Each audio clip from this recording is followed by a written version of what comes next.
கர்த்தருடைய நாமத்திற்கு மகிமை உண்டாகட்டும். நேற்று நாம் தியானித்த வண்ணமாக இனி உம்மை மாத்திரம் சார்ந்து நாமத்தை பிரசாதப்படுத்துவேன் என்று சொல்லி இஸ்ரவேல் ஜனங்களுடைய வார்த்தையை பார்த்தோம். அதே வண்ணமாக நம் வாழ்க்கையிலே அந்த தீர்மானத்தில் போகும்படியாக தேவன் விரும்புகிறார். இன்னும் ஆழமாக அவர் அன்புக்குள்ளாக அவர் ஆழத்துக்குள்ளாய் போக நாம் ஒப்புக் கொடுப்போம். இந்த வேளையிலும் கூட சங்கீத புத்தகம் 25ஆம் சங்கீதம் 15ஆம் வசனம், என் கண்கள் எப்பொழுதும் கர்த்தரையே நோக்கி கொண்டிருக்கிறது, அவரே என் கால்கள் வளைக்கி நீங்களாக்கி விடுவார் என்று பார்க்கிறோம். என் கண்கள் எப்பொழுதும் கர்த்தரையே நோக்கி கொண்டிருக்கிறது.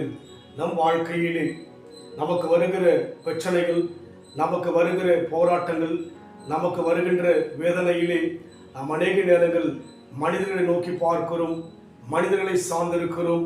நம் பிரச்சனைகள் எப்படியாயிலும் அவர்கள் தீர்த்து விடுவான்னு சொல்லி நம்பியிருக்கிறோம். ஆனால் இந்த சங்கீதக்காரனாகிய தாவீது சொல்கிறார், என் கண்கள் எப்பொழுதும் கர்த்தரை நோக்கி கொண்டிருக்கிறது, அவரே என் கால்களை வளைக்கி நீங்களாக்கி விடுவார், பிரச்சனைக்கு நீங்களாக்கி விடுவார் என்கிற நம்பிக்கை தாவீதுக்குள் இருந்தது போல நம் வாழ்க்கையில் கூட மனிதனை அல்ல, நம்மை விட மேலான எந்த ஒரு நபரையும் அல்ல, ஆண்டவரை நோக்கி பார்க்க நம்முடைய கண்கள் அவரை நோக்கி பார்க்க முடியாத அந்த அனுபவத்தில் போக நம்மை ஒப்புக் கொடுக்க வேண்டும். காரணம், நம் தேவன் நம்மை காண்கிற தேவனாய் இருக்கிறார்.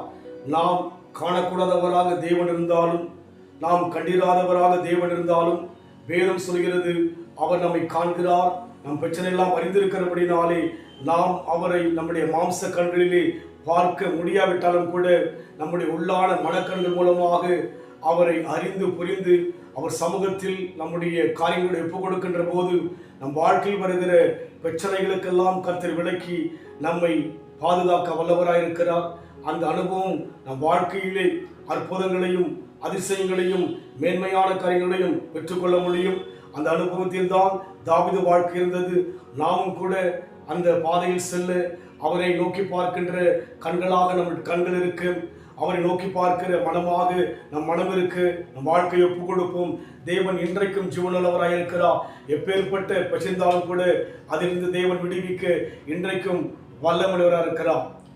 உம்மை நோக்கி பார்க்கின்றேன், உம்மை நினைத்து துதிக்கின்றேன், உம்மை நோக்கி பார்க்கின்றேன், உம்மை நினைத்து துதிக்கின்றேன். இசையா ஸ்தோத்திரம், இசையா ஸ்தோத்திரம், நீரே என் செல்வம், ஓப்பற்ற என் செல்வம், நீரே என் செல்வம், ஓப்பற்ற என் செல்வம், உம்மில் மகிழ்கிறேன், நான் என்னை மறக்கின்றேன், உம்மை நோக்கி பார்க்கின்றேன், உம்மை நினைத்து துதிக்கின்றேன். தாவீதின் அனுபவம், தேவனே அவன் கண்கள் நோக்கி பார்த்ததாக எல்லா விதமான தீங்குக்கு தேவன் அவரை விலக்கினதாய் பார்க்கிறோம்.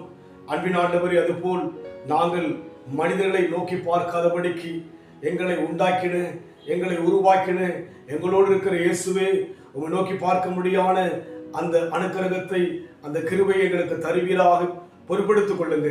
இயேசுவின் நாமத்தில் பிதாவே, ஆமென். கர்த்தர் ஆசீர்வதிப்பாராக.